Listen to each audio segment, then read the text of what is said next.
Hello everybody, this is Ms. Burge and welcome to Geometry at Princeton High School. This is probably the first time you experience this flipped classroom method.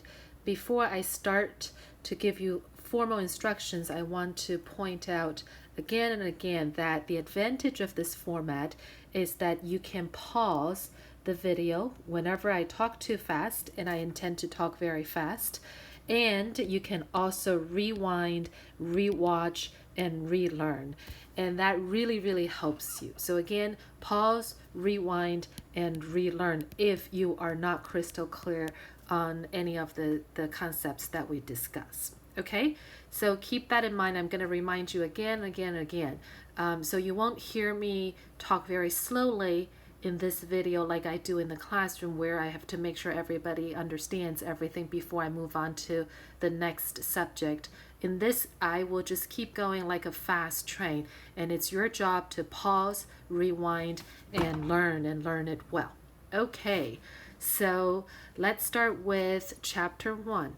In the first unit of the first chapter, and we call this unit 1.1, we're gonna go through some basic concepts in geometry, and this part, trust me, is really easy. Therefore, it's really easy to get confused as well. So make sure that you grasp the concept and know by knowing the differences between the concepts. So let's start with point. A point is simply a location, and a point like the one that we see on the left hand side, point A here, it has no shape and it has no size. In other words, I can make that point much bigger or much smaller to the point that it's invisible. It is still a point. And the way we use a point, the way we illustrate a point is always with a capitalized A, like what we do on the left hand side right here. So we call that point A. Now, if I have one point, whether it's a big point or just a tiny little point that I can barely see, it's point A. But if I have 2 points, I would have a line. So a line is made of many points, but it has to be more than 2 points. Any 2 points form a line. So in this example, it's point X and point Y. But between point X and Y, there are infinite number of points, right? So very much like the points, a line has no thickness or width. You will never hear us discussing the thickness or the width of a line. And there are different ways of writing, of expressing line. We can name it by a small letter. Like in this case, we say line N. That's an N there. Or we can name it by the 2 points. So we say line X, Y. That's how we write it. More often than not, you see us doing this. Okay? It's an arrow on top. So even my Apple Pen is not doing a good enough job now. Let me write this a little bit better. So X, Y, and then with a bar and 2 arrows. Those 2 arrows tells me that this line extends beyond infinity, or going beyond infinity. So it just goes on and on and on. It's just like if you imagine a laser line, a laser gun shooting out, that there's no end to this. So again, a line is made up of points, and any two points form a line, and we write a line with very many different ways. One of which is we use a lowercase letter n, like line N, or line XY as defined by the 2 points, or this notation of XY with a bar and 2 arrows that indicates that the line just extends on both ends. Some other important points, collinear points. Collinear points, co means coexisting, right? Right here, collinear points It means points that lie on the same line. So x and y, point x and point y, are collinear points, meaning 2 points or more than 2 points lie on the same line. Non-collinear points are points that are not lying on the same line, and in this case it must be 3 points. So say if I have an example here, if I have a point Z here, I can simply say that x, y, and z are non-collinear points.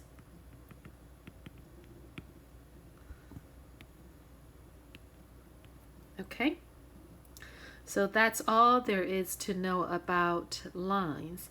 Finally, there's plane. A plane is a flat surface. So whenever I think about a plane, I think about a white sheet of paper that we take off from the printer tray. That is a plane. So it's a flat surface made up of points.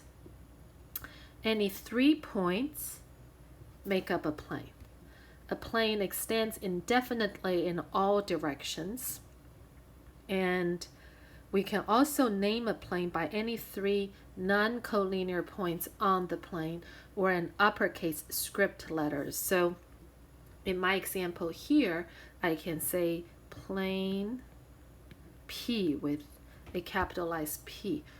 That's just 1 letter. Or I can say plane J, K, L. Okay? And coplanar points are points that are on the same plane. So all of these 4, J, K, L, P, are on the same plane. Non-coplanar points are points that do not lie on the same point. So we'll look at some examples in the section below here. So now we have intersecting lines and planes. I have, in this example, I have line R and line S. They intersect at one point, and that point is point P. So I can also say they intersect at point P. That's another way of writing it.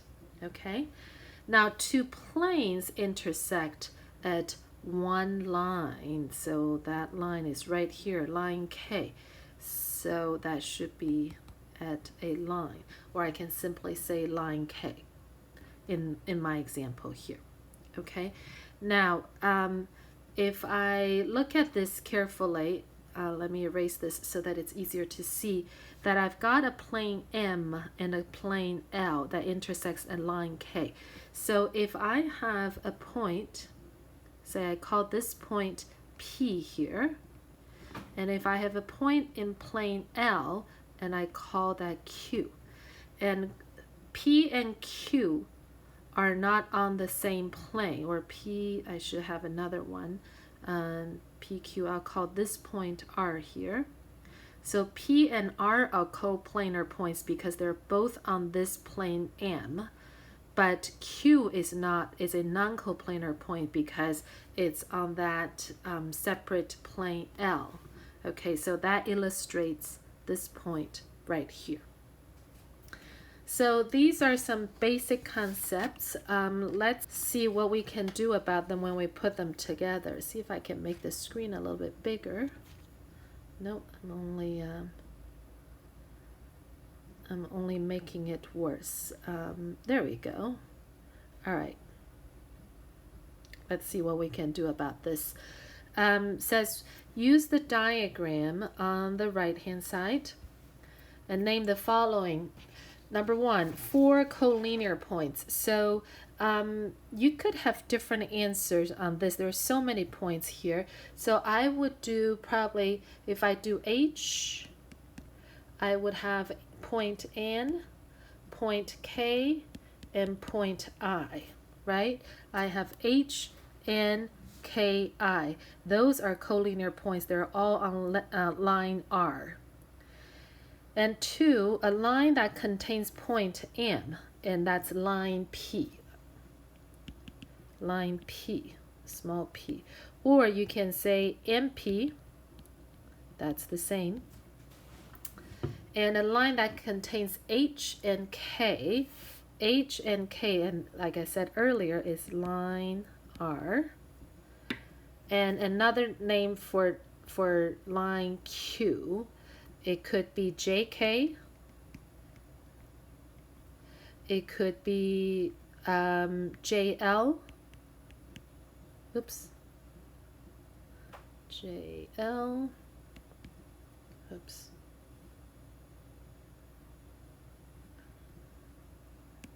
JL with the arrow. It could be KL with the arrow. So any of these will do. Last one, the intersection of lines P and R. Remember, two lines have, if they intercept at a point.